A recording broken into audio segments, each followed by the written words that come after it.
Next tonight, the Transport Secretary is due to meet British Transport Police after hundreds of pro-Palestinian protesters staged a sit-in at Liverpool Street Station. The feminist group Sisters Uncut organised the protest yesterday to demand an end to Israel's military action in Gaza. Today, Sadiq Khan described their protest as frightening for Jewish people in the capital. Here's our political correspondent, Simon Harris. We are here because rush hour at Liverpool Street Station and train announcements were drowned out by chants from a crowd of pro-Palestine protesters. There were calls for a ceasefire now. But there were also shouts of "from the river to the sea." To members of London's Jewish community, that is a menacing refrain. I think everybody has the right to express their opinions and have a right to say so freely. But there were calls from the river to the sea, which is the destruction of the Jewish state, Israel. They may not admit that's what it means, but that's what it means. It's estimated more than 500 people took part in the sit-down on Liverpool Street's concourse. The organisers of the protest, an anti-domestic violence pressure group calling itself Sisters Uncut, claim the station was shut down. But the police said at no time was Liverpool Street in lockdown and trains weren't disrupted. There was no obvious intimidation that we could see at that moment in time. But I fully respect that there may well have been passengers, members of the public moving through who did feel intimidated. But our role throughout, again working with partners, was to be able to make sure that people could move through the station as they did to get home and no trains were delayed last night. London's mainline stations appear to have become the destination of choice for some protest organisers. On Saturday, Waterloo was the setting for a similar demonstration.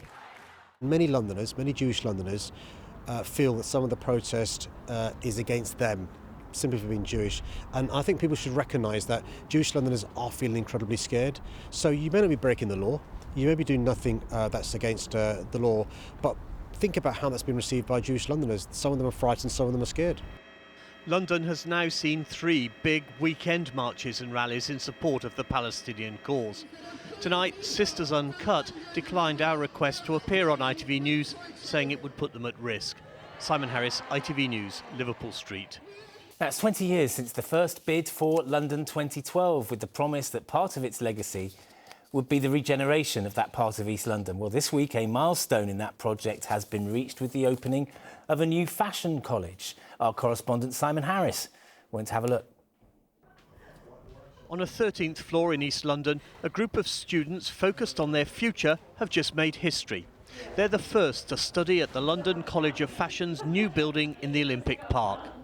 Sakina, who's in her second year, is hoping to be a fashion journalist.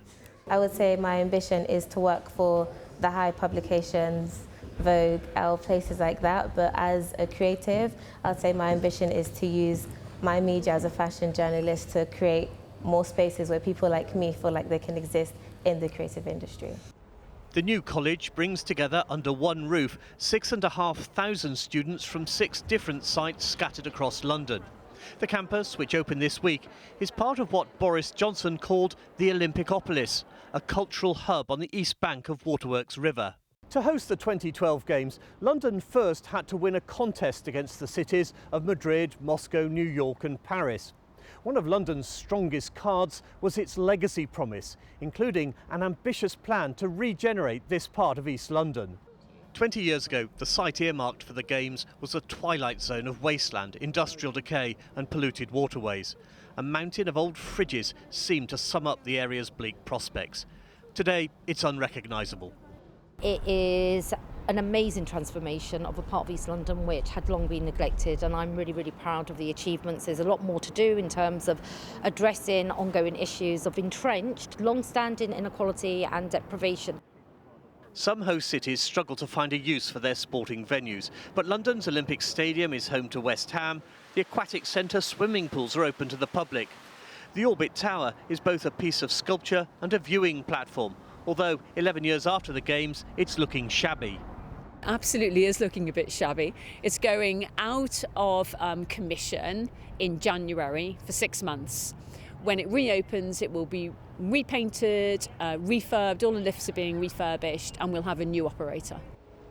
Eventually, the Olympicopolis will include a branch of the Victoria and Albert Museum and a new Sadler's Wells dance theatre. But the fashion students are the first to arrive. Their college is another milestone in the legacy of the London Olympics. Simon Harris, ITV News, Stratford.